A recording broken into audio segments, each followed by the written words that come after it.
Appreciate, number one, you guys being with us today. I've got over, I think this is, who as a head coach, maybe my 26th opening day of practice. We've talked about it before on here. You know, it's changed through the years. You used to on October 15th. That's the first time you could touch your guys, and so it's a little bit different feeling. We've been going for a little while now, and but it's still it's always a great feeling to know you're officially going, that your hours are longer, the 20 hours a week, that you're going now, 5 to 6 times a week, depending on some days off, and so I like coming to the gym with our team, and our team is competitive. It's friendly competitive though. We've had some really good 4-on-4, 5-on-5 competitive games. So I like the depth of our team. And the two guys that'll be visiting with you after me, Devontae and KJ, are really off to really good starts and doing some really good things from a leadership standpoint. All right, if you got a question for Coach, raise your hand in the chat. Ben, start us off. Yeah, Kermit, last time we talked to you, you mentioned about replacing the previous tournament, preseason tournament, or just regular tournament with another tournament. Some rumors about Ole Miss potentially hosting one, and if so, when would that be? Would those games count, and would that change the December 1 start date? Yeah, the tournament that was at the Cayman with a great field, a CBS tournament, that eventually got moved to Destin, and then just with the start of the 25th, our tournament, I think, started on the 21st or 22nd, was canceled. We're going to start our own MTE event right now, where we're still awaiting contracts, but we think it's pretty well set for the 25th, 26th, and 27th. Right now, it's Jackson State, Central Arkansas, and Arkansas State. And, so those first 3 days, that Wednesday and Thursday and Friday. We'll go to Parrish Alford. Hey, Kermit, do you feel like you guys, obviously Romello White will be a big piece, do you feel like you guys have significantly improved your rebounding by the coming of Romello, maybe the emergence of Sean? Just what kind of energy have you seen from your rebounding? Yeah, Parrish, Devontae, and KJ and I were talking about that yesterday, just the look of our team. We have a more athletic, more physical-looking SEC roster, where we have 10 to 12 guys, I think, that we can put in an SEC game. Romello White, obviously, second to Pac-12 in rebounding last year, kind of a proven rebounder. I think he's had 17 rebounds at UCLA last year, 19 and 17 against Georgia. Hadim C is really a much improved player. Sammy Hunter, KJ, we're talking about with KJ the other day, he came in, it's like a lot of young freshmen, thin, and now he's just holding his body weight of around 230, 231. He's become a lot better rebounder. Sean Robinson. We feel like our depth and our length to be able to play in these high-level SEC games has sure improved. Neil, go ahead.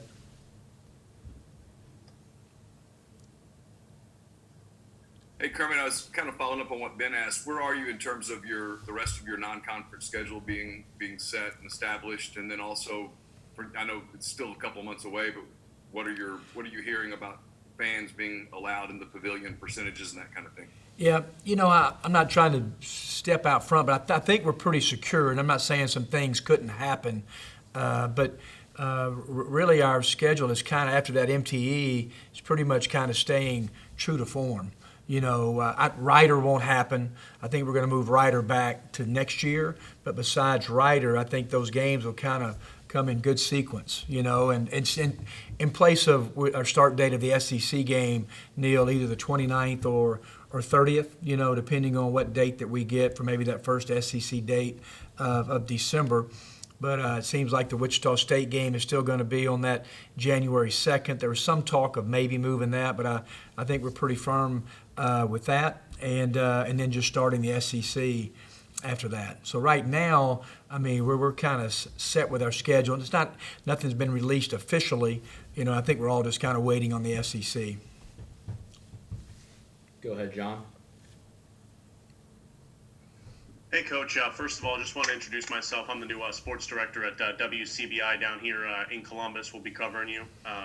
Nice to meet you. And second of all, I was just wondering, you mentioned in your opening statement about Devontae and KJ kind of, taking that next step leadership-wise. Can you kind of elaborate on that, what you've seen from them and how they've stepped up in that capacity? Yeah, you look at Devontae, and he may be he's got to be maybe the most experienced guard in the SEC. You know, he's kind of a 2-year starter, played a great amount as a freshman.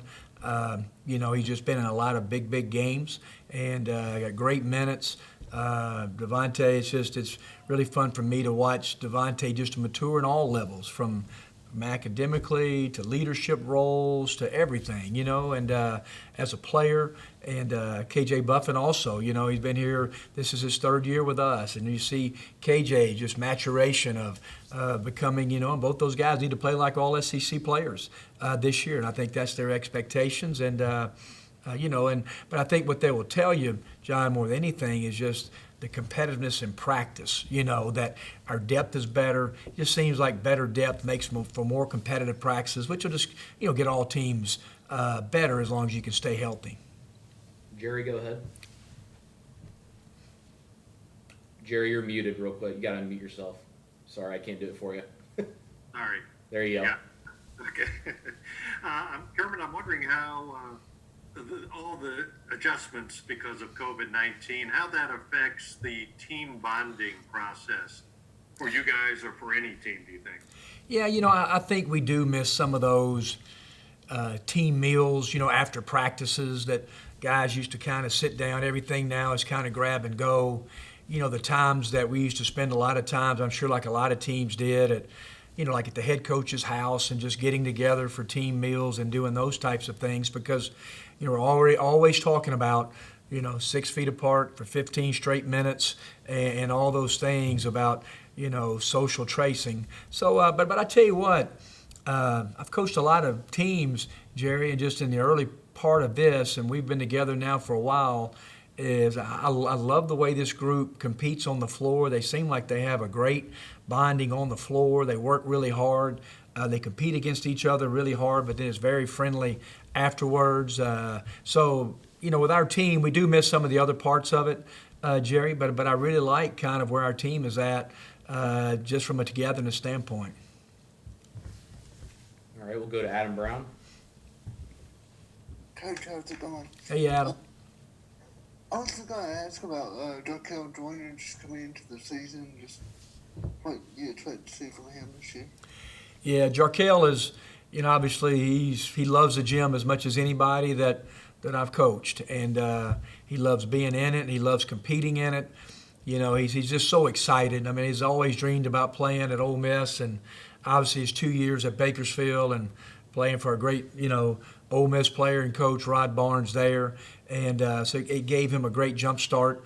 So he's chomping at the bit to put on his Ole Miss uniform, compete in the Pavilion, and in our games, and he's doing great. He's leading us right now. He and Luis, kind of this point system that we keep every day with competitive things that we do, and he'll be a big part of our team.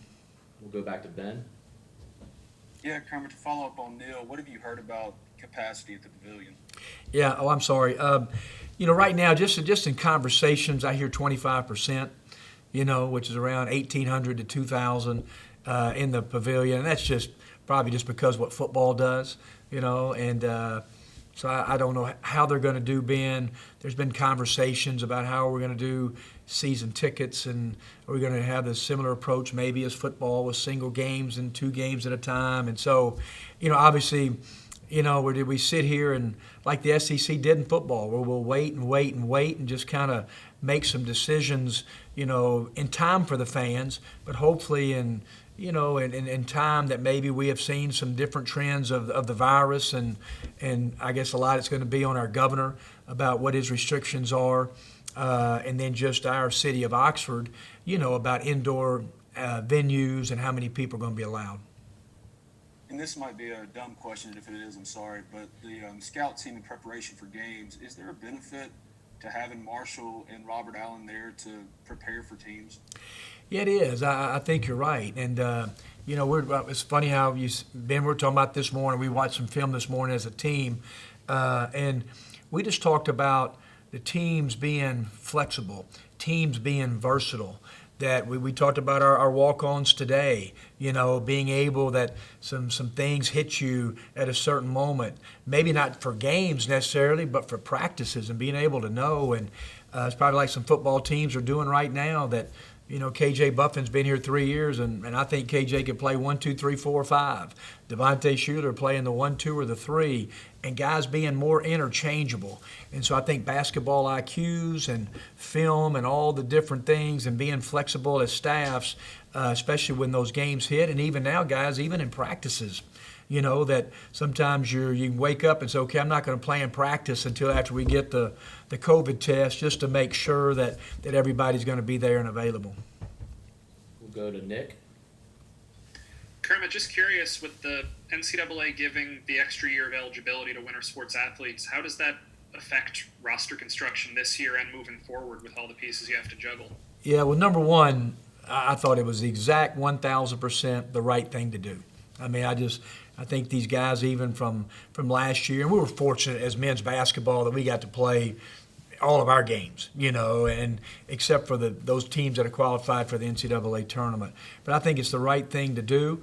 And, you know, and everybody on our team has an extra year of eligibility, and all seniors could come back if they see fit. And, you know, you run the risk at maybe the season, maybe we don't get to 27 games. Maybe it's a little lower number. So I just think what it does, it just gives players like Devontae and KJ, or maybe Adeem C or Romello White, Demencio Vaughn as seniors, whatever, it just gives them an option depending on what goes on, you know, right now with the virus. But I thought that the exact right thing to do. And again, we're just going to be flexible and just kind of see what's going to be the best options for these guys going forward after the year. We'll go back to Jerry. Yeah, Kermit. One other thing about the fans, and it'll be reduced, it seems. I'm wondering how much, as a coach, you think fan cheering, booing, or whatever affects a player's performance, or how can it?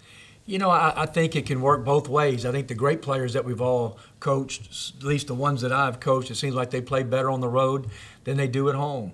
But you get a great environment like at Lexington, and there's a definite home court advantage. I think, you know, when our place is full and rocking, it's one of the very best home court advantages. And will we miss the fans being there? Sure we will. I don't care if you're the coach or players, but I do think I was so impressed with the NBA players and just how hard they competed, and not just in the finals, but in those early games, you know, that they competed at a high level. I just think, I can remember last year, Jerry, we played Texas in one of those closed scrimmages at a small college in New Orleans with nobody there, and it was like our guys were playing for a championship. I mean, they went at each other. And so I just think those competitive juices come out in those big games. The greatest thing about it, especially with our SEC network and our TV package, is that there's going to be a ton of people watching all the games all the time. And so will it be different? No doubt, but I do think you're going to see a great quality of play, especially in the SEC. We'll go back to Parrish. Hey, Kermit, I think you mentioned you got an interesting mix of newcomers and returning players. What have you seen in practice in terms of just chemistry and playing together, anticipating one another? What's that look like? Yeah, and I think Devontae and KJ will really be able to answer that real honestly as players playing with them every day. I really like it. Are we a finished product? By no means. But I do see now the ball starting to move a lot better. I do know they enjoy coming to the gym with each other and competing against each other. I do know that for a fact. So I like that part of it. And then I see chemistry developing. You know, we're kind of even on different teams and just kind of playing competitive games in 4-on-4 and 5-on-5. But it kind of starts to remind me more, I'm not talking about players or talent, but just kind of the chemistry and culture that we had developed at Middle Tennessee. Parrish, just, you know, when we were coming in the gym every day, and those practices were really, really competitive. We'll go back to Ben. It's an obvious question, Kermit, but Luis Rodriguez getting that medical hardship waiver, everything he's been through, how significant is that for his development, and knowing also that the NCAA is granting another year too, just for him going forward in his career? Yeah, it's amazing. We were sitting as staff yesterday, just really kind of just fictitiously or not, just talking about what are guys' classes now. You know, exactly what are they with getting this year back? And so, you know, you can have a really young team, again, every team in the country. But Luis has worked so hard coming back. He's been one of our very best players, one of our most productive players in practices so far. And it's just, you just forgot how much we did miss his toughness and his physicalness and just kind of how he would have affected our team last year. But he's been great. He's in good shape. Knock on wood, he feels nothing with his foot. He's been full go completely. Neil, go ahead. Kermit, a month or so ago, I guess when I talked to you, you were pretty excited about Matthew Morrow. You've had a chance to work with him and watch him and that kind of thing. How's his development coming along? It's been really good over the last 3 to 4 weeks, Neil. I think Matthew goes through what a lot of young guys do. I don't care where you're ranked, where you are, is just tempo, physicalness, and just the competition every single day, of who you're going up against. Guys who have played in the SEC that are competitive. And so I think Matthew, I can see, he's starting to figure out tempo, speed of play, taking care of the ball more. One thing he is, and I told him in front of our team the other day, Neil, he's one of the most receptive young players to coaching that I've ever coached.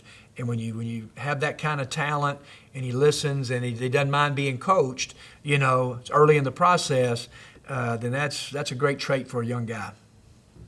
Nick, go ahead. Kermit, with just pure scoring this year, do you foresee one guy kind of filling Brian's role, or do you think a lot of people are going to have to work together to replicate that production? I think that we've talked about it before. We probably depended too much on Brian down the stretch, to score. And I just think we've got a lot of very capable scorers. The two guys in this room are. I can go and name 7 or 8 guys. I just think that what you're going to have this year, I think you're going to have a lot of different guys lead Ole Miss in scoring. I think the very best teams we always see are the most balanced teams.